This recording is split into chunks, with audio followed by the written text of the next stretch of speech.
नमस्कार, capital TV Uttar Pradesh देख रहे हैं आप। उत्तर प्रदेश के भूतपूर्व मुख्यमंत्री कल्याण सिंह की पुण्यतिथि और तृतीय हिंदू गौरव दिवस के अवसर पर अलीगढ़ में एक बड़ा आयोजन हुआ, जिसमें केंद्रीय मंत्री धर्मेंद्र प्रधान ने विपक्ष पर जमकर निशाना साधा।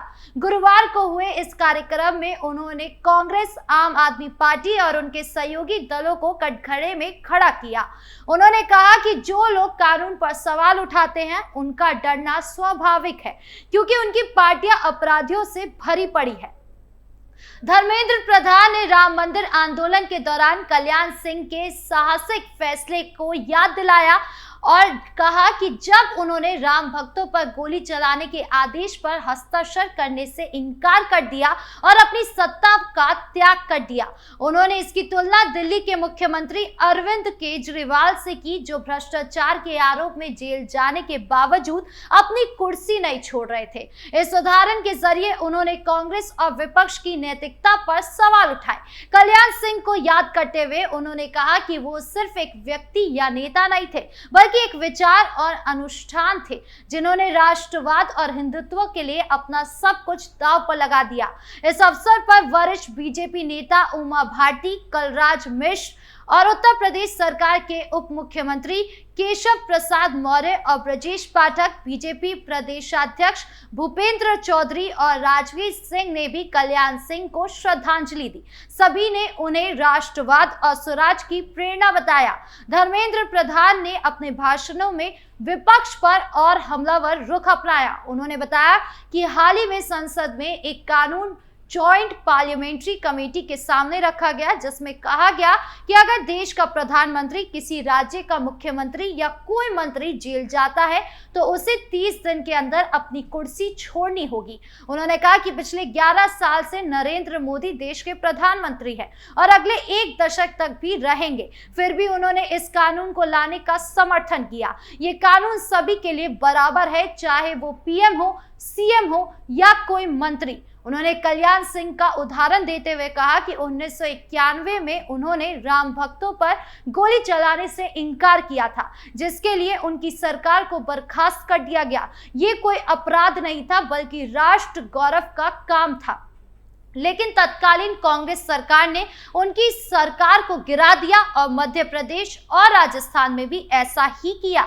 आज वही कांग्रेस इस कानून पर सवाल उठा रही है। धर्मेंद्र प्रधान ने तंज कसते हुए कहा कि कांग्रेस के युवराज कह रहे हैं कि ये मध्य युगीन काला कानून है। उन्होंने कहा कि कांग्रेस को डरना स्वाभाविक है, क्योंकि उनकी पार्टी में अपराधी भरे पड़े हैं। उन्होंने सवाल किया कि क्या अरविंद केजरीवाल उमा भारती की तरह तिरंगा फहराने के लिए जेल गए थे, या क्या उन्होंने कल्याण सिंह की तरह राष्ट्रवाद के लिए कुर्सी छोड़ी थी? नहीं, उन्हें भ्रष्टाचार के आरोप में जेल जाना पड़ा, फिर भी वो कुर्सी से चिपके रहे। धर्मेंद्र प्रधान ने कल्याण सिंह को याद करते हुए कहा कि वो सिर्फ एक नेता नहीं, बल्कि एक विचारधारा थे।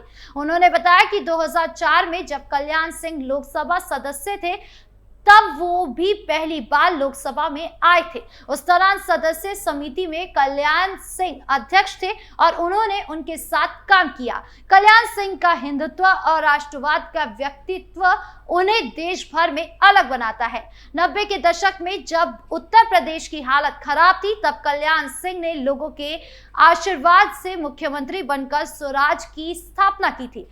उनके शासन में कानून व्यवस्था में सुधार हुआ और विकास को गति मिली। आज योगी आदित्यनाथ उसी स्वराज और कल्याण सिंह के आदर्शों का आगे बढ़ा रहे हैं। धर्मेंद्र प्रधान ने कहा कि राम जन्मभूमि आंदोलन में कल्याण सिंह का योगदान इतना बड़ा था कि शायद उनके बिना ये आंदोलन इतना सफल ना हो पाता। उन्होंने कहा कि दिल्ली में प्रधानमंत्री नरेंद्र मोदी और उत्तर प्रदेश में योगी आदित्यनाथ के नेतृत्व में कल्याण सिंह के आदेशों को आगे बढ़ाया जा रहा है और यही उनकी सच्ची श्रद्धांजलि है।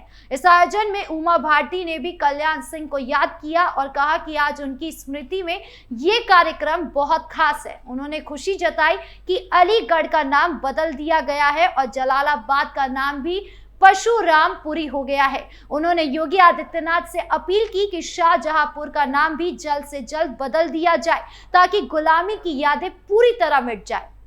उन्होंने समाजवादी पार्टी के नेता अखिलेश यादव पर निशाना साधते हुए कहा कि जो लोग कहते हैं कि नाम में क्या रखा है, उनका दिमाग गुलामी की मानसिकता से भरा है।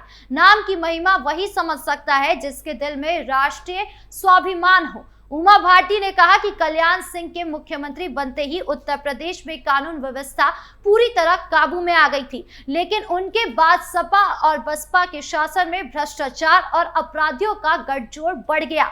योगी आदित्यनाथ ने इस गठजोड़ को खत्म कर कल्याण सिंह की परंपरा को आगे बढ़ाया। उन्होंने कहा कि आज अपराधी डर के मारे भाग रहे हैं और ये कल्याण सिंह के सपनों का उत्तर प्रदेश है। उन्होंने कल्याण सिंह के एक कथन को याद किया, ये शीश भले कट जाए मगर आपकी मूंछ नीचे नहीं होने देंगे, जो उनके साहस और स्वाभिमान को दर्शाता है।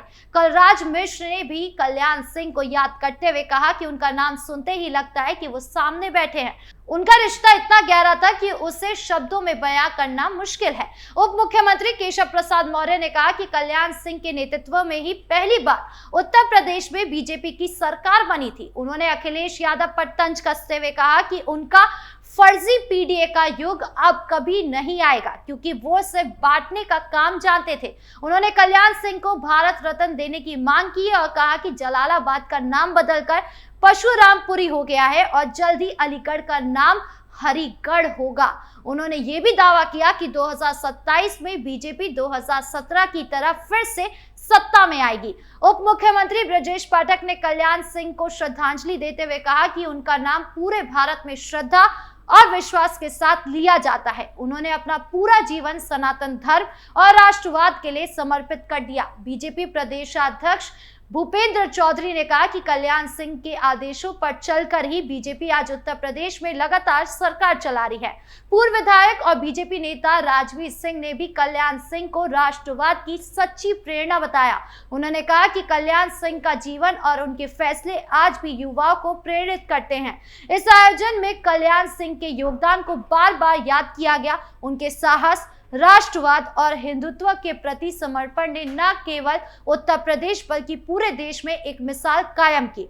राम जन्मभूमि आंदोलन में उनकी भूमिका को आज भी लोग सम्मान से याद करते हैं। उनके फैसले ने दिखाया कि सत्ता से ज्यादा महत्वपूर्ण उन देश और धर्म के प्रति निष्ठा है। यह आयोजन न केवल उनकी पुण्यतिथि पर श्रद्धांजलि थी, बल्कि उनके विचारों को आगे बढ़ाने का संकल्प भी था। आपकी इस पूरे मामले को लेकर क्या राय है, कमेंट बॉक्स में जरूर बताएं। नमस्कार।